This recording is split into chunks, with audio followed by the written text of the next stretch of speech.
Good morning. It's good to be with you this morning. We want to open in our Bibles as we continue to worship to 2 Timothy, as we continue in our series to see the message that came to Timothy and to the church and to us as well. We will read the first section of our text and pray, and then I'll start and we'll read the second section in a few minutes. 2 Timothy chapter 2, verse 14. Remind them of these things and charge them before God not to quarrel about words, which does no good, but only ruins the hearers. Do your best to present yourself to God as one approved, a worker who has no need to be ashamed, rightly handling the word of truth.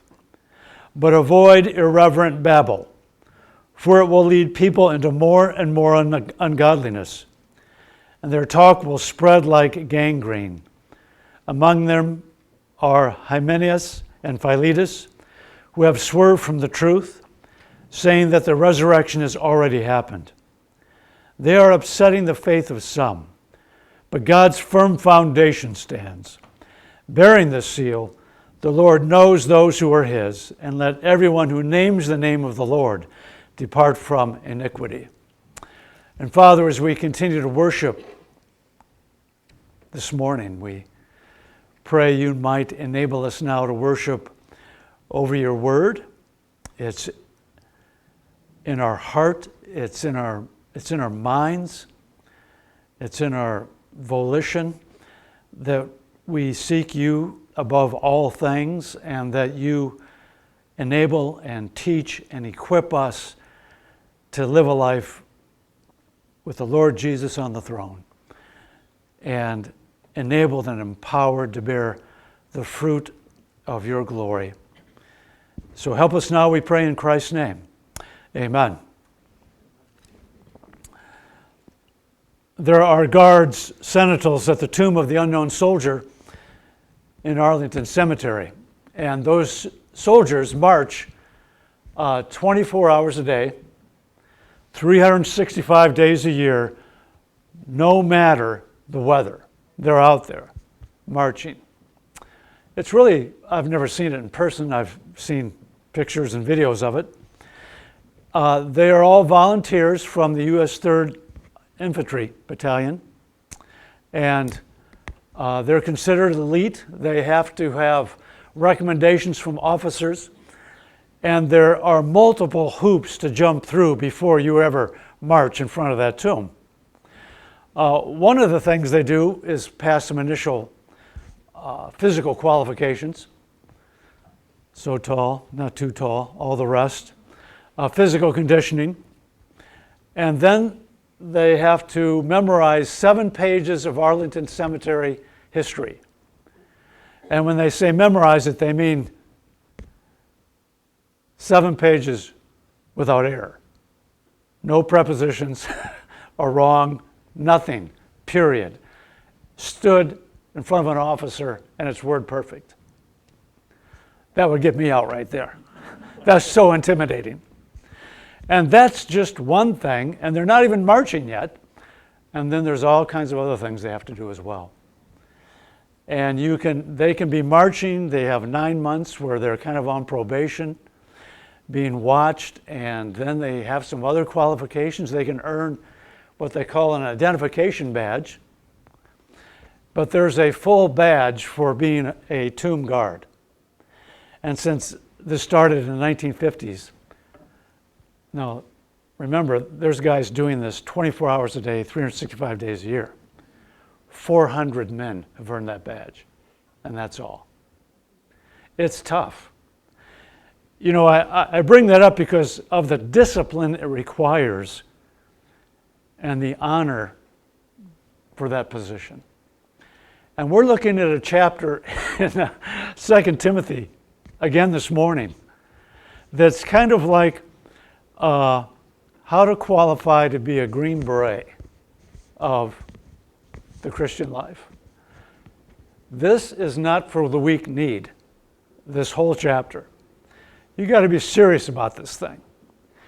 You got to be one who said, look, I'm going to follow Christ. I understand there's a cost, but I want to have everything Christ wants for me. So I'm going with him, period. And this leads you to this chapter.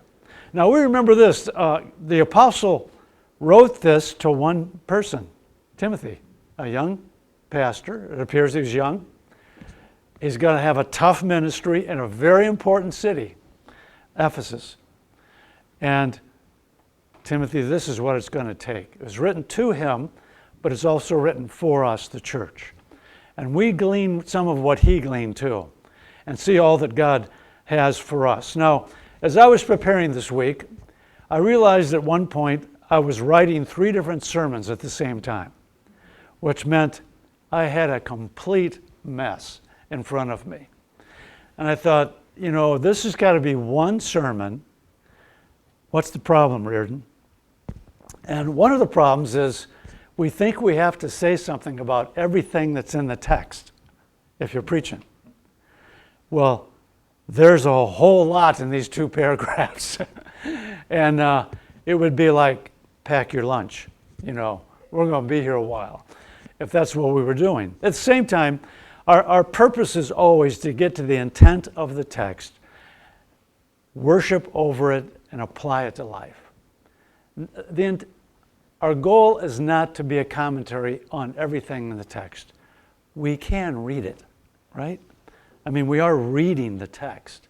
And I know that many of you too are in groups and you've already been reading this text and gleaning things out of it. And some of you are studying it and reading it on your own during the week. And what we do here doesn't replace that.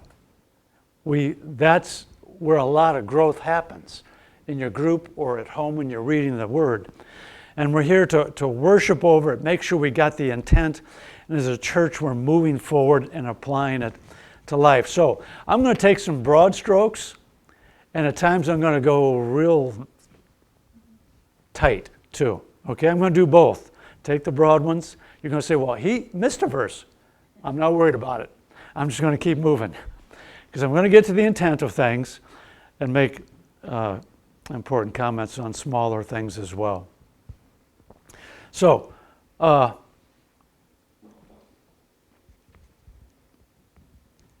almost feel like I should stop and pray again, but I won't. We'll just keep going. I want to pray for myself here, but here we go. A gospel community is first of all centered. A gospel community is centered. And I'm going to cover a lot of ground under the idea of being centered. But when I use the word centered, I mean we're centered on essentials.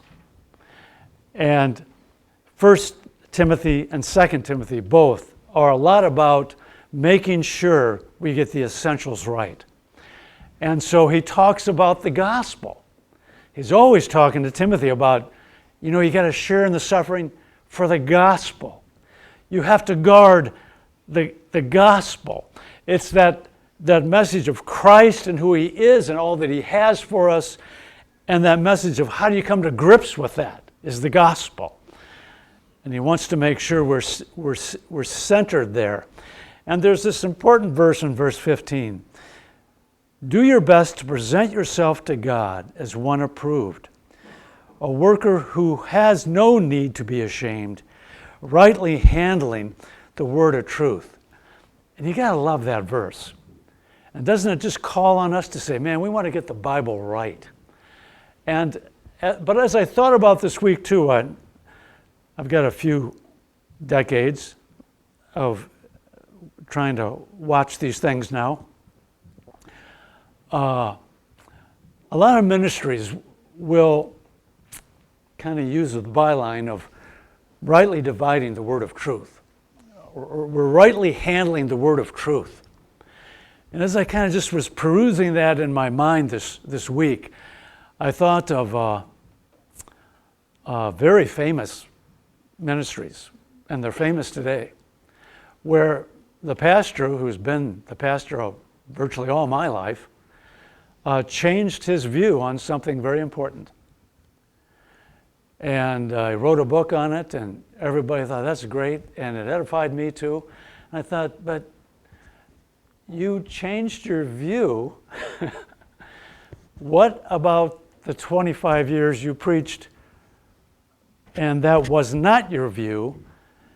And you were very clear about not accepting those people with a different view. Well, they might need to think about essentials and non-essentials. Did we keep the essentials right? And this is in an area where there's some freedom for us as people who believe the Bible, or not. And so we want to handle accurately the word of truth. And I think you can go a lot of places with that, and I certainly want to handle the whole Bible accurately.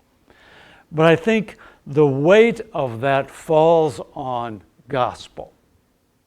That when we read 1st and 2nd Timothy, Paul's always saying, you got to get this right, Timothy. You got to preach it right, and you got to hold your people to the gospel.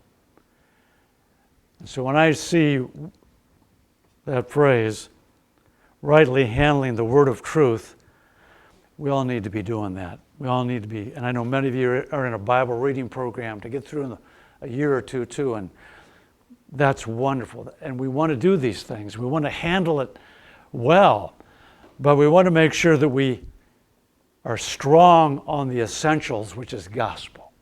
Amen? That's what we got to make sure we're always right on, and that anybody who walks through this door, or wherever our door is going to be, that they're going to say, I got it. I understand what that church is about. It's about Christ and how to know and experience the glory of God in Jesus. And we have freedom in non-essentials.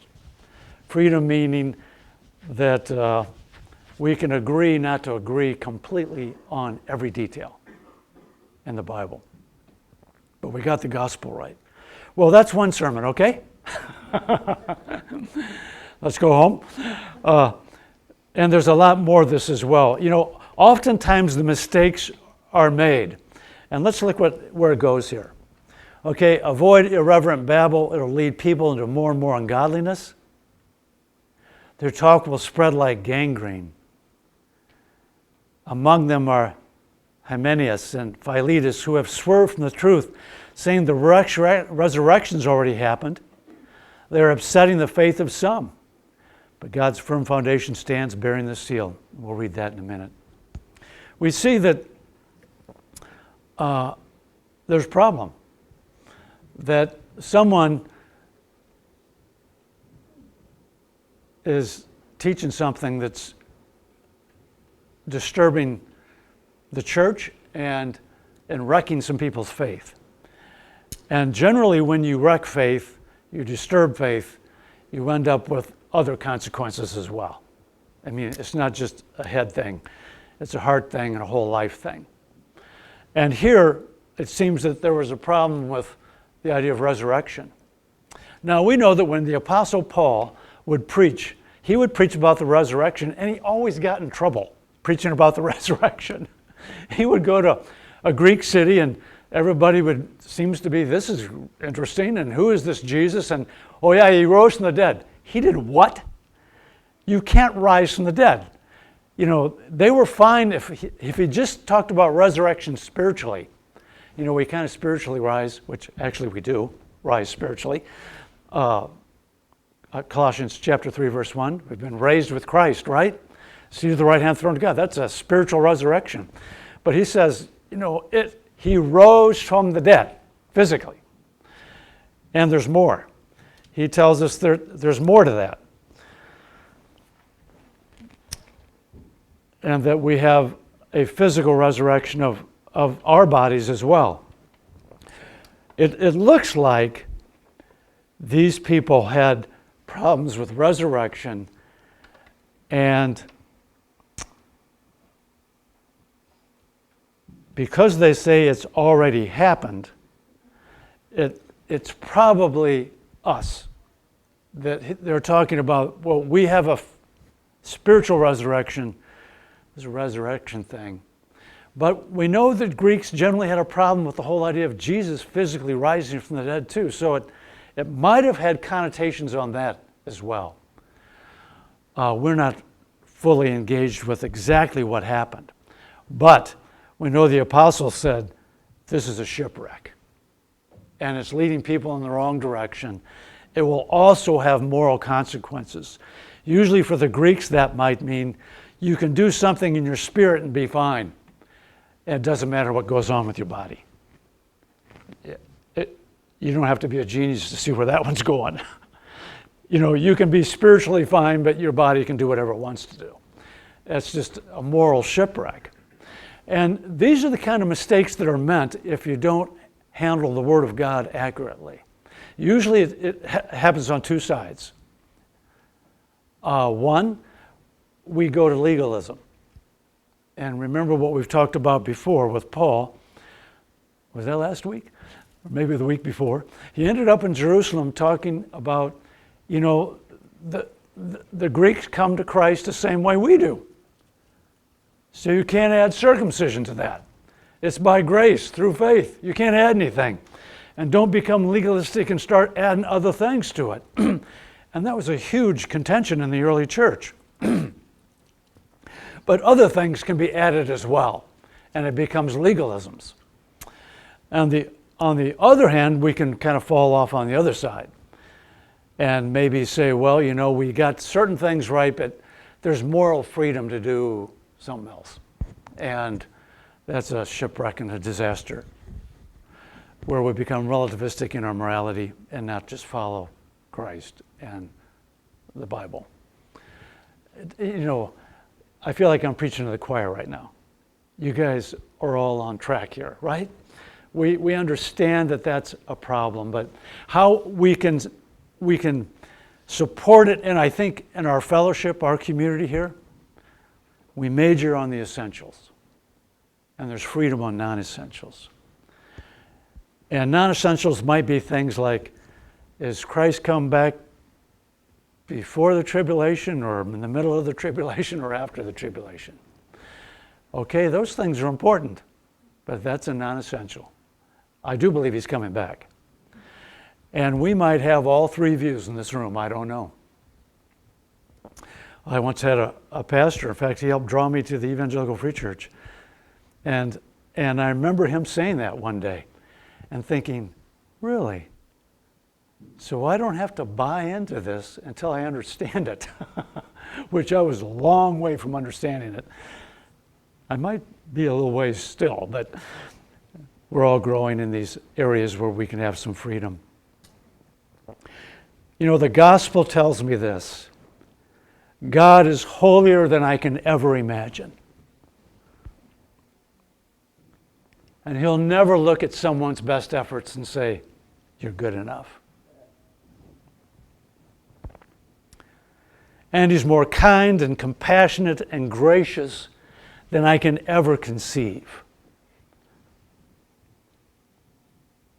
He has a gospel that fully satisfies his holiness, and it tells me that the unimaginable is true. And he's made a way to forgive me through Christ, even though he's a holy God. That is an essential. And everything weighs on that. Everything hangs on that for rightly dividing the word of truth, or how our text says it, rightly handling the word of truth. We've got to get the gospel right, keep digging into Christ and his message, and holding these things true. In 1 Corinthians 15, verse 20, the apostle said, but in fact, Christ has been raised from the dead, the first fruits of those who've fallen asleep. For as by a man came death, by a man has come also the resurrection of the dead. For as in Adam all die, so also in Christ shall all be made alive. For each in his own order, Christ the first fruits, Then at his coming, those who belong to Christ. Then comes the end, when he delivers the kingdom to God, the Father, after destroying every rule and every authority and every power.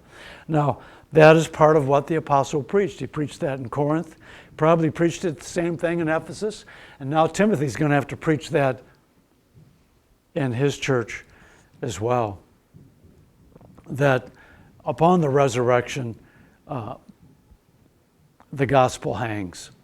And we want to make sure we have all of that right. And at the same time, we can get the resurrection right and get other things wrong. John wrote, 1 John 1, if we say we have fellowship with him while we walk in darkness, we lie and do not practice the truth. But if we walk in the light, as he is in the light, we have fellowship with one another, and the blood of Jesus, his Son, cleanses us from all sin. If we say we have no sin, we deceive ourselves, and the truth is not in us. Then he goes on, if we confess our sins, he's faithful and just to forgive us our sins, cleanse us from all unrighteousness. So, it seems like the apostles were always trying to make sure, keep the essential things essential and rightly divide it. You've come to Christ, you're raised with him, you're going to have a bodily resurrection one day. Everything you do between now and then is important. Anything you do with your mind, anything you do with your heart, anything you do with this body is important to God. And he wants all of it. Heart, mind, soul, body. He wants everything to be right and correct with him. You know, this verse 19, you know, I like to read sometimes and think, if this verse wasn't here, what would I miss? It's an incredibly strong verse. Let's look. Verse 19, but God's firm foundation stands. Okay, you get the point right now that the apostle is bringing a thought to conclusion, and at the same time, he's raising up the final thought. But God's firm foundation stands, bearing this seal. The Lord knows those who are his. The Lord knows those who are his. And let everyone who names the name of the Lord depart from iniquity. A twofold seal, a foundation. It's not going to be broken.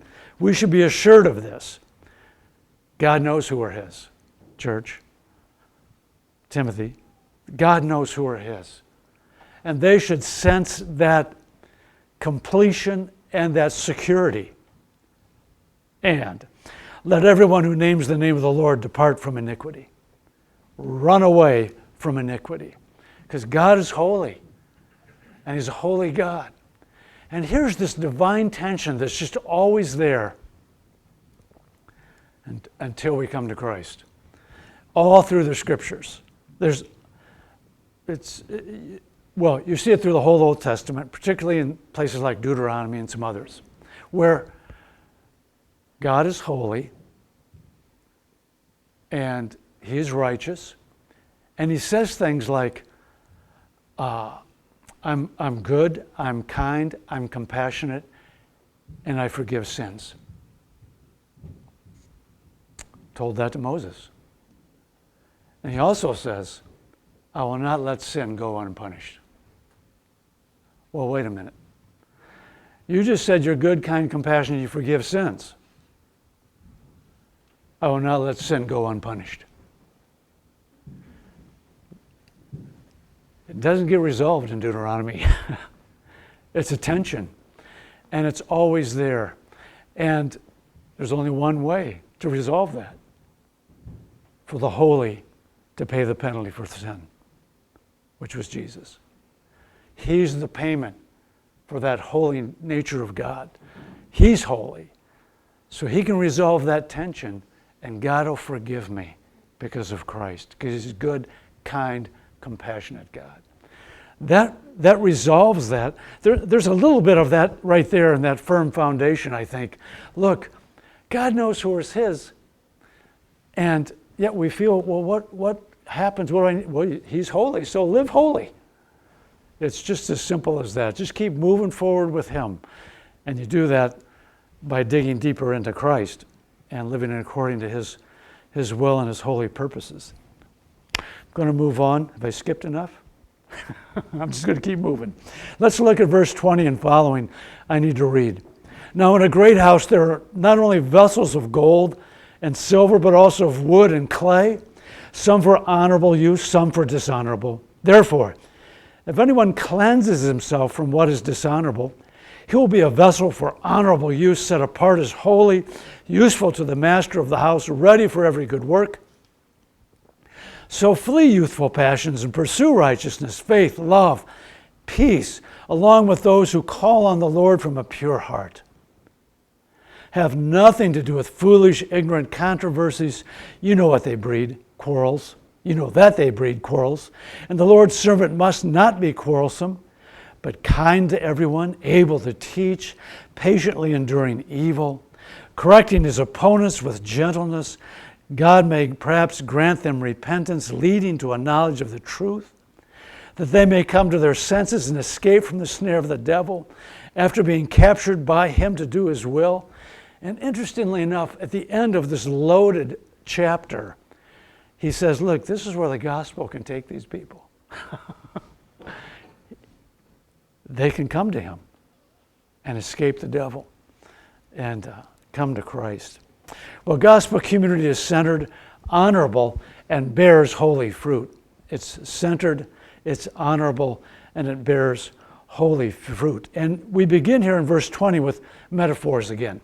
And we saw metaphors at the beginning of the chapter. We had the soldier, the athlete, and the farmer, and the good worker. Now we have more metaphors. And we have a great house and vessels of gold and vessels of clay. Now, we need to remember in careful Bible reading, don't confuse your metaphors. Which what I mean by that is don't take this metaphor and mistake it for a metaphor somewhere else in the Bible. We do observation, we interpret, we come to application, and then we have something on the end called correlation. But sometimes as we're reading, the human mind just works this way. We want to take something and tie it into something we already know. So we think, okay, great house, gold, silver, wait a minute. That reminds me of another metaphor. And suddenly that other metaphor starts leaking into this one. Just let them lay on the page and stay with this one. This isn't a metaphor for the body of Christ. That's a different metaphor. You know, where we're a head or a hand or a toe or a tongue or an elbow or whatever. That's a different metaphor. This is a whole different picture where we're looking and saying, you know, there are some vessels in the house. Just a metaphor that says they're useful. And there's other metaphors that there's other things that aren't useful, that aren't according to the master's use. And we've got to trust that we can get to the ones, we can be the ones that God can use. Now, he says, not only vessels of gold and silver, but also of wood and clay, some for honorable use, some are dishonorable use. Now, a dishonorable vessel would be something that's used for refuse and would be it's okay, it's not, well, you could throw them away. I mean, it might be a little work. You don't want to throw away a vessel that's clay or wood. It costs you something, but it's just not that useful. You wouldn't serve food out of it, right? You would use the best ones to serve your best food, not the wood ones. I was popping popcorn one night, and I pulled out the green plastic bowl, And my daughter said, "No, Dad." I said, "What?" "No, Dad. That's the one I got sick in." And from then on, she would never eat popcorn out of that green vessel anymore. You know what? It's kind of like that. There's just, well, you get this is not supposed to be a complicated metaphor.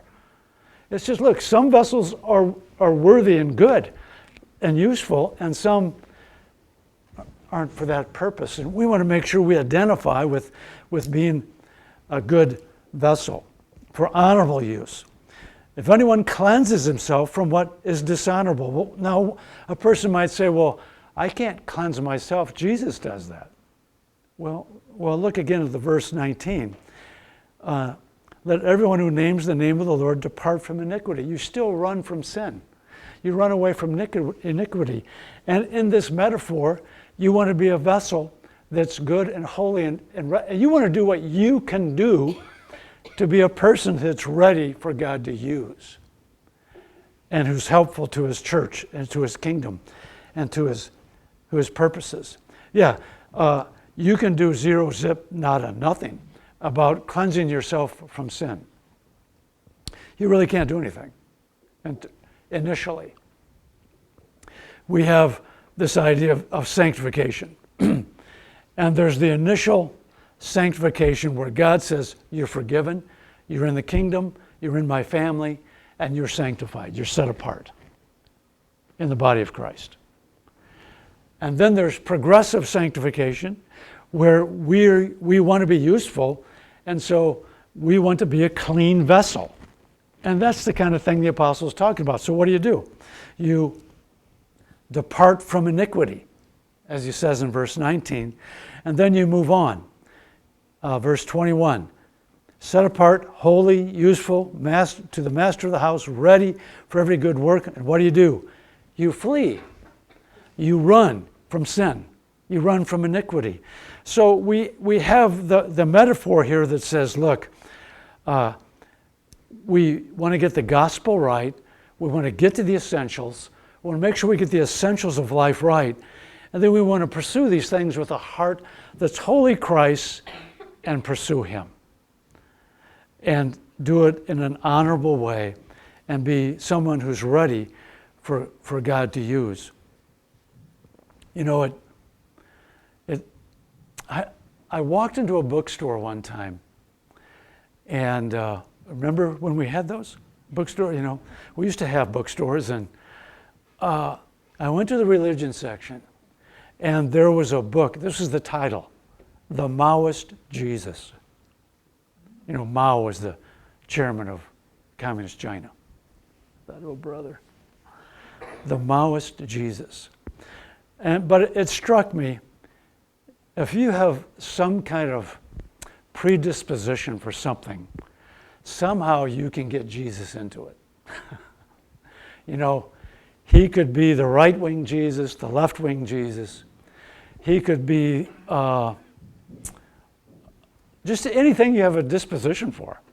Somehow we make Jesus conform to that rather than we conform to him, and he challenges us no matter what our disposition is. That's not keeping essentials right when we make those mistakes. And realizing that if I'm going to rightly divide things in life, I need to get these things right. And there's a sense, maybe as we're in Christ for a time, maybe we just forget how badly diseased sin has made us. And maybe somehow it just slips away from us and we forget that I've got that tumor in every area of my life, in every organ of my life. There's sin. And I need to be careful with it. And I need to flee it. I need to be a vessel that's holy and right and good. And be careful what I get involved with and what I do with my mind. And I don't want to make Jesus fit into my life. He's not a reference point for my life. He's the Lord of my life. That I've got to keep right. And that's the one I seek. So we make choices. If anyone cleanses himself, he's making choices about life. He wants to be useful. So 22, Timothy, flee youthful passions. Mine says passions. The Bible I had before had lusts there. So I always want to say youthful lusts. But so flee youthful passions, pursue righteousness. You see, this is his progressive sanctification. Go on, move forward. Church, keep moving. Timothy, that's what you need. And consider that the right thing to do, to keep pressing forward. So flee from sexual immorality or anything else. You know, we can put a lot into flee there. Let me give you some ideas of what else the Apostle Paul said. He said, flee from sexual immorality. Every other sin is a sin committed outside the body. Sexually immoral person sins against his own body. He also said in 1 Corinthians 10, flee from idolatry, which would include a whole lot of things. In 1 Timothy 6, love of money, the root of all kinds of evil. Flee from these things, he said. There's lots of things to flee from. And he says, look, Timothy, be awake. Church, be awake. And don't let those things start taking over parts of life. What's the result? Verse 21. Set apart as holy, useful to the master, ready for every good work. 1 Corinthians 1:30 tells us, because of him, you are in Christ Jesus, who became to us wisdom from God, righteousness and sanctification and redemption. In Christ, you walk through that door today, you come to Christ, you're in. You're sanctified and set apart, wholly forgiven. And then you begin the great pursuit, to run the race with the body of Christ, that we can pursue being holy vessels to the Lord and useful to him in our community and in our life. 2 Corinthians chapter 7, verse 1. Since we have these promises, beloved, let us cleanse ourselves from every defilement of body and spirit, bringing holiness to completion to the fear of the Lord. 2 Corinthians 7:1. There's a verse that'll keep you busy. Bring it to completion. Cleanse yourself. Verse 21, he talks about being useful to the master. Am I useful? Is my heart right? Is my mind right? Verse 21, ready for every good work. You know, it implies that I know I'm on duty. I'm on guard duty every day, every moment. I'm like a soldier in front of that tomb. I know my history. I know the honor of this, and I'm ready. I want to be useful. I want to be ready for every good work. 22, pursue righteousness, faith, love, peace, all these things. You pursue them. How do you pursue them? You run away from the bad things and you run towards good things. You make the choice. Faith. I'll pursue a life that is lived by faith. It says in Colossians, just as you receive Christ Jesus, what do? Walk in him. How do you receive him? By faith. How do you walk? By faith. Verse 22, love.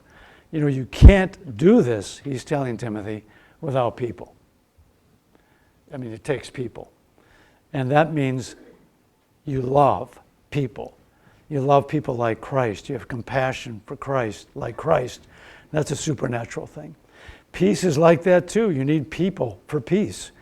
And don't get caught up in foolish arguments. Bite your tongue, do the right thing, and bless people instead of dividing people.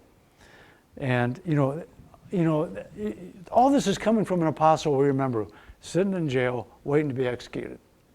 He could have done all kinds of divisive things. Instead, he writes these words. This is what you seek. This is what you pursue. Love, peace, along with those who call on the Lord from a pure heart. We're reminded again to be that good vessel and to keep short accounts with God. Enjoy him. and study His Word. You know, that's our hope. And as we do it, we want to do what he does at the very end of this section of verse 26. Other people can come to their senses and escape being captured by the devil. Will you stand with me? I know we covered a lot of ground, and we covered it about as fast as I could go. But he uses words that says, you got to move. It's not a complacency thing. Or if that's a problem, we need to get out of it. We run, we flee, we pursue, we cleanse ourselves, we go to love, we go to peace. We go to these qualities that are true of Jesus Christ, and only He can empower.